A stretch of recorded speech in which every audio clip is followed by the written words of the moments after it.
Alistair. Hello, James. Hi there. I'm whispering because we've got a guest deputy and I don't really understand how Zoom calls work. Yeah, okay. So I think I'm talking behind their back. Me. He's sleeping. Me.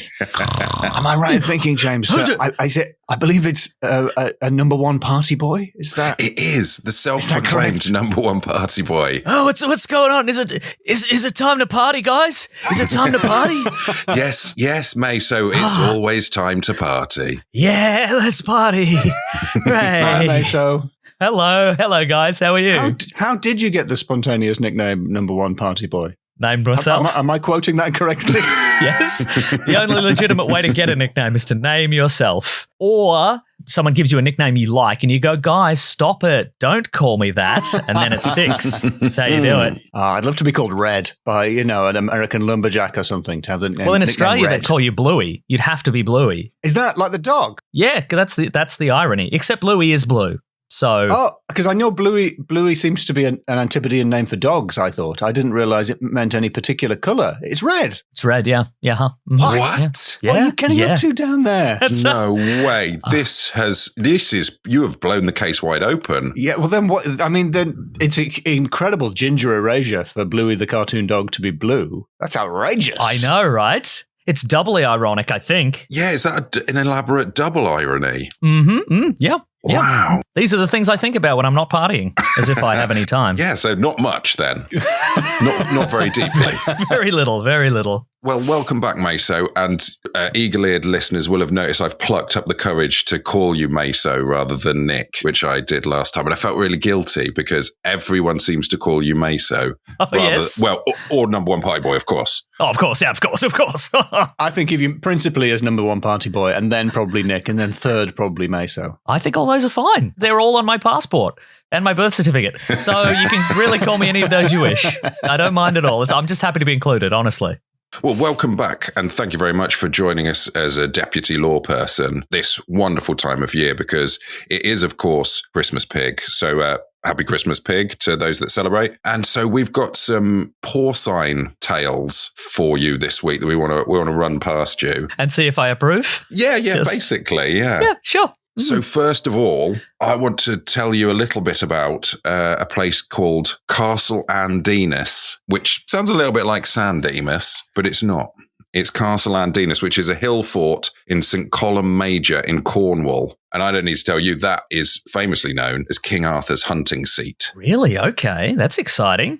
Okay. This is where King Arthur would have gone on his famous spectral hunt, the legend of which has kind of been rolled into the sort of the legend of the wild hunt that goes overhead. And I don't know if you heard about this, Meso, but there's basically some nights there's a ghostly hunt that goes off in the air over Britain. And I think if you see it, you're probably going to die. The wild hunt. It's in The Witcher from the video game and TV series and comic books and novel. It's a franchise. Franchises, content. That's what we're all about right here. Now, the wild hunt. So it's a ghostly hunt. So is it the ghosts of hunters and they're hunting the ghosts of an animal? I think that might be the thing. And as ever with these things, I always wonder, when you've got a ghost with their horse, presumably they didn't die at the same time. Right. What happened in the bit between? Did the guy die and then wait for his horse to die and just sort of kick his heels around? And then finally I've got a ghost horse I can ride around. Did the horse die first and the guy was somehow tethered it in the afterlife? I don't know, or had it tethered for him, but I probably murdered a groom. I think it would be like, when Liam Neeson was on a film and with a horse that he'd worked with before and he said the horse recognized him. Mm-hmm. I think it would be like that. You'd get to the afterlife and the horse would be like, oh, there he is. Finally. He's back. I mean, you might, if your horse might die, and then what you'd do is you'd kill a stable boy, and then the stable boy would maintain the horse in the afterlife until you pass on decades later via natural causes, and then you would take over, Then he would be fired. And that horse would be so well kept, but so sarcastically groomed by that angry stable boy who grooming is really the only outlet for how annoyed he is about the situation. Would the mane be all backcombed? Oh, yeah, all spiked up, rebellious. Given a silly mane cut. They talk about Arthur's hunt in France even. There it's called La Chasse Arthur, which I think means the chase of Arthur. And yep, I said yes there as if I know, but that's also what I thought it meant. That's mentioned by Gervase of Tilbury and Etienne du Bourbon. Two of the big names. Monsieur Etienne de Bourbon. Party's not full of Ferrero Rochers, it's just bourbon biscuits, but it's still great. Oh, do you have bourbons in Australia? Is it like a Ferrero Rocher? Because we have those. It's like a custard cream, but with chocolate in every layer. I've not had one, but I'm imagining it perfectly in my mind. I've developed a 3D model of it in my mind, and I'm rotating it beautifully. And I'm drinking it in, and it seems beautiful. I like it. I can translate. Meso, it's basically a naked Tim Tam. Whoa! How does that even work? It'd be spilling out all in the packet. So, like 2 biscuits with a cream filling, very chocolate. Okay, I like it. All right. Evidently invented by a 30th century French guy. He tells of a woodcutter one moonlit night near Mont du Chat, which I think means Mountain of the Cat, or something ruder, met a hunting party who said they were Arthur's household. And that's the extent of the story. That's the whole story. I love that. That's great. Wow. I mean, it's bordering on not being a story. Yeah, I think that's more someone misled a woodcutter.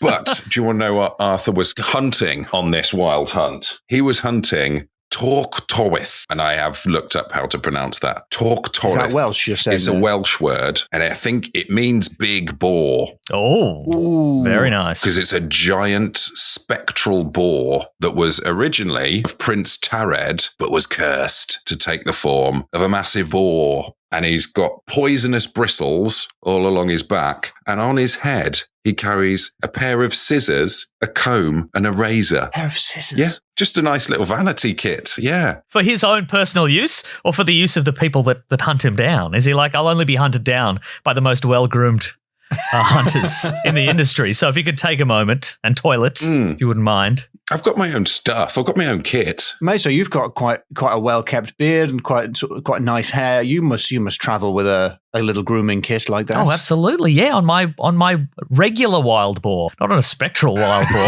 That would be crazy. But I bring my emotional support wild boar on planes and so forth. Have to buy him an extra seat. I remember the days when you used to get your spectral emotional support wild boar. That would be free. Yeah, that's right. Yeah. But no, I'm not sure why it had all that stuff on its head, but that was what Arthur was after. He was after the vanity set on top of the boar, and he chased it from Ireland, across Wales, across the River Severn, down into Cornwall, where he sort of finally faced off. He wanted to check that it had all the stuff on its head as advertised. So he got one of his men to turn into a bird and fly over and have a quick look, and it was all there, all legit. And then he battled it, got the stuff, and just pushed it in the sea afterwards. What? What an undignified end for the wild boar. There's a lot to unpack, I feel, for such a brief story. I think number one for me is the moment where he said, "You there, turn into a bird, surveil the situation." I did notice that. Yeah, I'm so big in the podcast game. I pick up on the little things, you know. And he said, "You, human man, turn into a bird," and he did. Well, I've never done it before, boss, but I'll give it a crack. Oh, look, I'm doing it. I'm a bird now. This is great. Are you some kind of defense attorney, Nick? How could you possibly notice such a small detail in someone's testimony that didn't ring true? Objection, a man is now a bird. I just started playing for the first time ever Phoenix Wright on my phone as a little Christmas treat. And it's like he's in the room. I'm also really confused because just like you, he's called Nick, even though that's not his name, or the other way around for you. You are called Nick, but we don't call you that. People call him Nick in the game with no explanation of why they're calling him that, because that's not his name. His name is Phoenix Wright. Ace Attorney, sure. I guess Nick is short for Phoenix, but it's not. Some people with the first name Nicholas are bold enough to say, "My name's Nicholas, but you can call me Cole." What? They take the middle bit out, and I'm like, "That's not bad, actually." Way. It's too late. It's too late for me, but that's not bad at all. What a power move! Yeah. And that, I think, is where you get.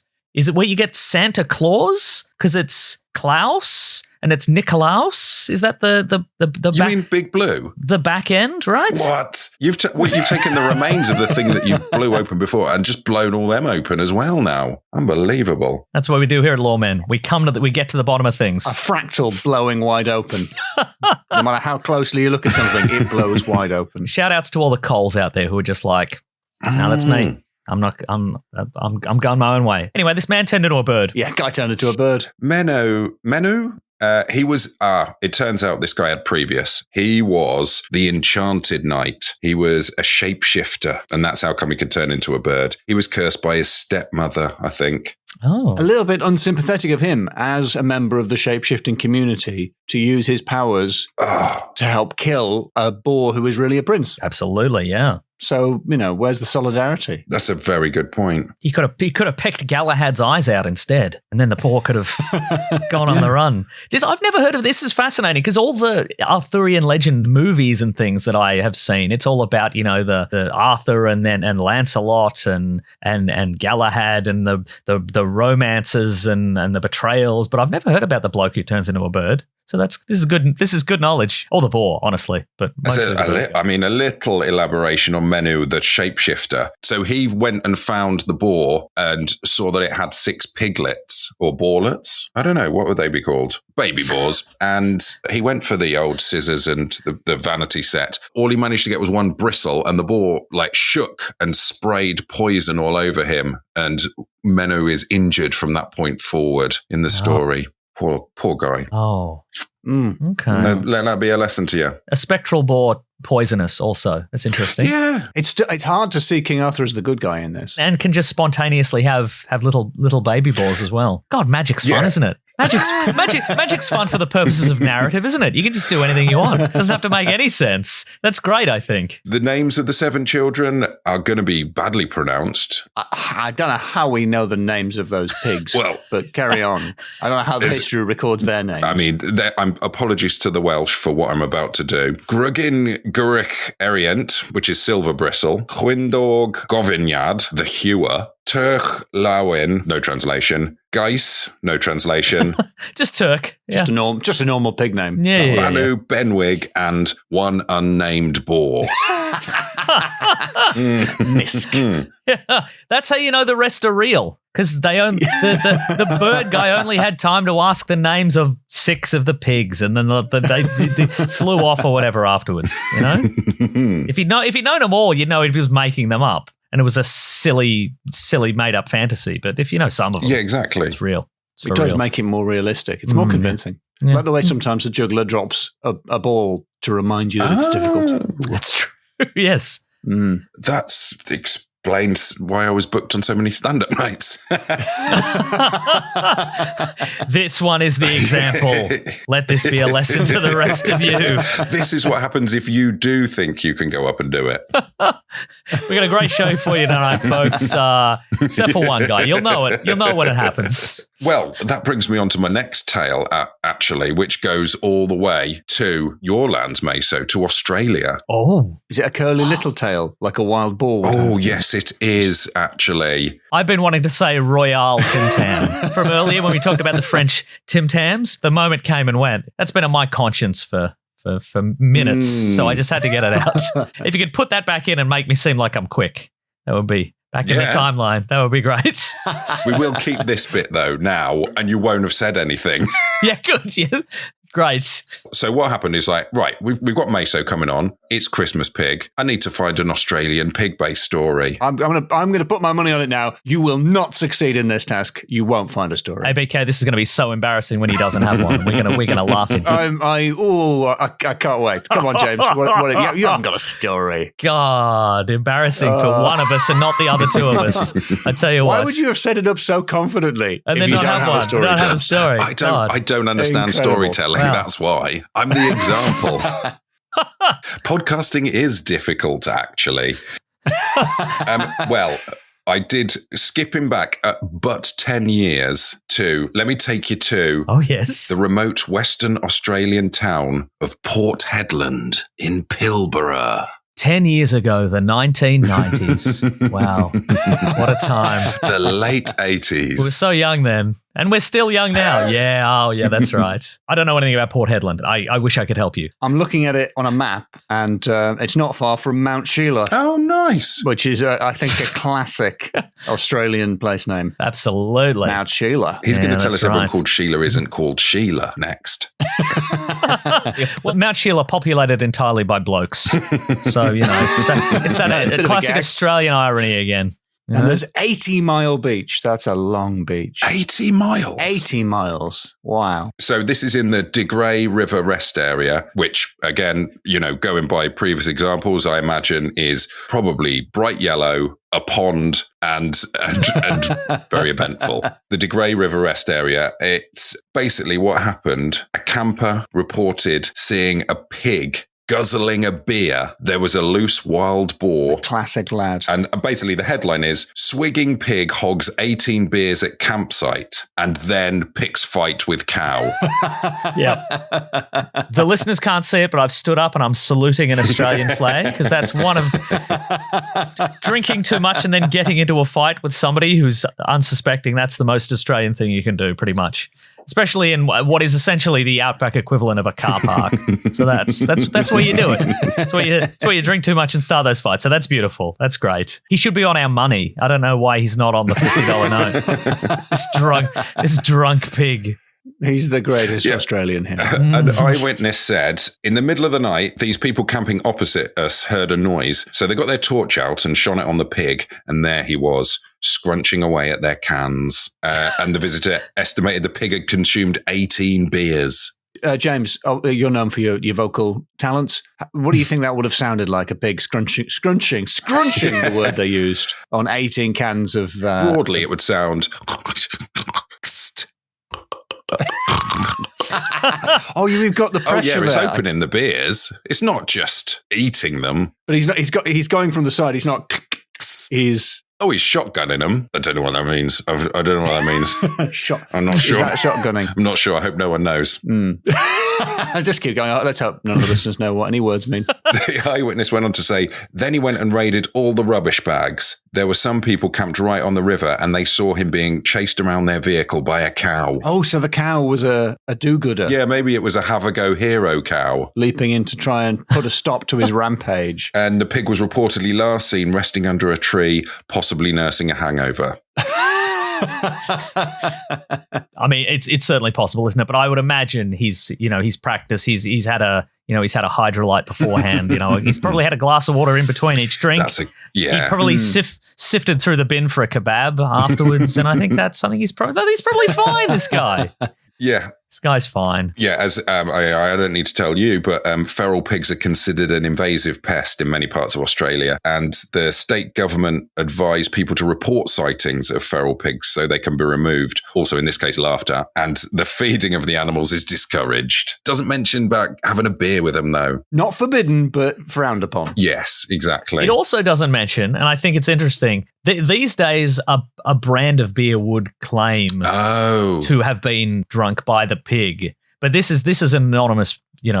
I'm imagining him. He's gotten one of those big wooden paddles, and it's got the little samples of all the beer on it, and he's having a little tasting of every. He's gone for a beer flight taster. Yeah, and it's just got away from him. He said something to a cow. He didn't mean it. He said he was going to have just one. He only went out for one. And look at him now. Basically, we don't know what that pig had on its head. It may have had a little miniature vanity kit. And what I'm conjecturing is that one unnamed boar from... And it sailed away to find its fortune and was last heard of in the De Grey River Rest Area fighting a cow. It's probably the mystical immortal pig from Arthurian legend that talked to that bird that time that was betrayed by his fellow man who'd been turned into an animal by magic, and then he was like, I'll flee across the oceans to Australia, and then I'm a bit thirsty though, aren't I?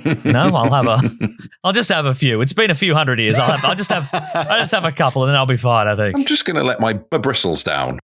My poisonous bristles. I like that because it ties everything together. We don't want we got two options. It's either the same pig or their opposing forces that are going to meet sometime, Godzilla versus Kong style. You know, yes. we have the two separate narratives, and people go, "It's very similar. There's similar themes there. I wonder if they'll ever." And then you bring them together in a big blockbuster movie, and you have them destroy the city, and it's great. Yeah, because their hunting grounds are quite equally epic, aren't they? They are King very Arthur's epic. seat. Yep. Whereas I'm visualizing the De Grey rest area as basically a car park with a public toilet.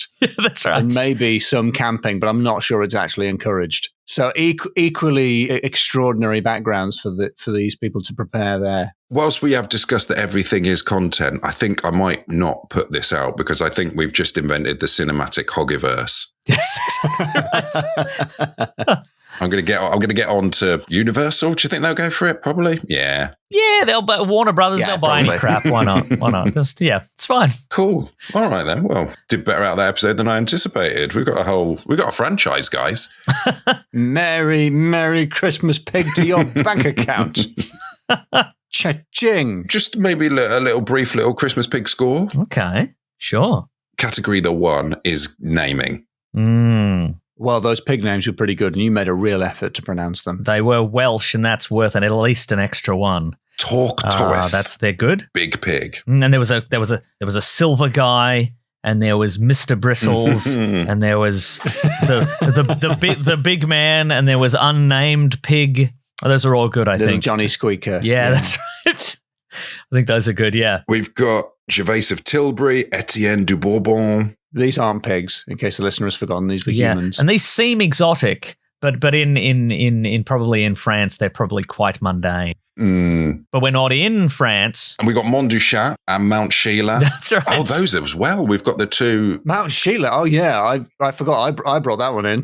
So I'm very attached to Mount Sheila. I was going to say something quite low, but now that I've remembered, there's a place called Big Fish Hook, or is that a shop? Anyway, Western Australia. Western Australia Tells you all you need to know, doesn't it? Yeah, that's right. Yeah. Yeah. What is got in its favour is accuracy. Pretty Pool Park. That's not a very good name. I think it's a 4. Excellent. Well Okay, done. that sounds great. It's a good Yes, solid. absolutely. Yeah. I wasn't sure if we were going to lose points on the names because some names were the reverse of what they mean, as we learned. So I wasn't sure if that was going to detract or add to the scores. So I think 4 is fair, and we should move on to the second category, supernatural. I forgot about the Bluey scandal. Dang. Sorry, supernatural. Oh, very high. And a drunk Australian? No, impossible. A drunk Australian pig? Couldn't happen. Having a fight with a cow? Even more ridiculous. I liked it introduced some elements that I'd never seen before, like the guy who could turn into a bird. I've seen plenty of Arthurian, Merlin, and what. I've never seen a guy that just throw in the guy that could turn. I'm loving that we got a fresh thing I'd never heard of before. So I think that's great. I think that works very much in its favor. Le chasse Arthur. Yeah, a pig with just basically a hairdresser's accoutrement in its bristles. That's very weird. That's really odd. I always love the element of a story where it's like, if you see the supernatural thing, you will die, which always makes me ask the question, well, how has anyone heard of this then? Wouldn't they all be dead? Very good point. But that makes me love it all the more. Exactly I think. right. You know? Exactly right. Somebody probably wrote it down with little quill. As they were dying. I saw it. I'm dead now, if you even care. Bye. Bye. Tell everyone not to look at the wild boar hunt. No worries if not. I think it's 5 for supernatural. If it's covering the entire sky, then he's coming to Australia. Exactly. It's huge. Backpacking. It's got to be huge for Australia. And then definitely the same pig went to Australia. Yes, that's pretty extraordinary. Brilliant. Thank you very much. And then I guess the only final thing to do is an Xmas Pig special is the category of pig. It's got to be high, right? Yeah, how many babies? 7, 6 named, 1 7. unnamed. Easily exceeding the number 5 there. And we don't do Ludo bounce back rules. We only do outside church thermometer rules. Everyone knows that about us, no bounce backs. Yeah, and I like the fact that there was a story about a pig, and then, we scoffed the idea you would have another story about a pig. We didn't believe it could happen. We didn't believe it, and then you did it. You found another story about a pig. Yeah, and that's wonderful. Yeah. That's 2 pig stories, so maybe we should give it 2 out of 5. Oh, Wait, what? We could. We could ruin James Shakespeare's Christmas very easily with an arbitrary number. I've seen the opportunity. Yeah, that's right. Call me the Ebenezer Scrooge of Christmas Pig, but I could give you just 2 points here. I think the spontaneous pig generation, I think it's tied with the magic. The fact that this man was turned into a pig and then he secreted like 7 more pigs. I think that's worth a lot. Thanks, Meso. Yeah, that's exactly right. You know the true meaning of Christmas Pig. Yeah. Okay. In that case, James, you there, boy. Yes. What day is it today? Christmas Pig, sir. It is Christmas Pig. Go to Australia and get me the biggest pig you can find. The 18 beers as big as me, sir. It's probably 5, I reckon. I can't really throw by that into the scheme from Scrooge. Do you agree, Nick? I think so, yeah. It's a good 5. It's a 5-pigger. I think he does. Yes, thank you very much. Wonderful. Whew. Well, Christmas Pig, everyone. Christmas Pig, everyone. Christmas Pig. Thank you very much for joining us again, Meso. Absolute pleasure. Thank you. You're very welcome. Nicholas. Is it Nicholas, not Nicoperius? Oh, that's a good one too. I should try them all out, shouldn't I?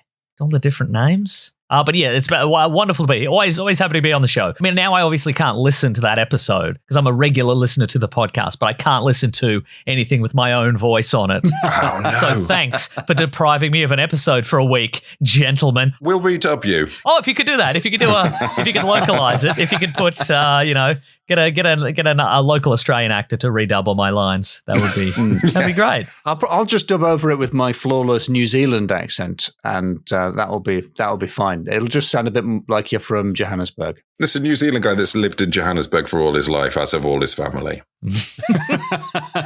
But you alluded to your own podcasting skills, Meso. I enjoy your podcast very regularly. Thank you so much. It's the Weekly Planet, isn't it? That's right. And we talk about movies and TV shows and comic books and video games sometimes. And we talk about your big blockbusters and your superhero movies. However, that industry is going currently very well, very, very well.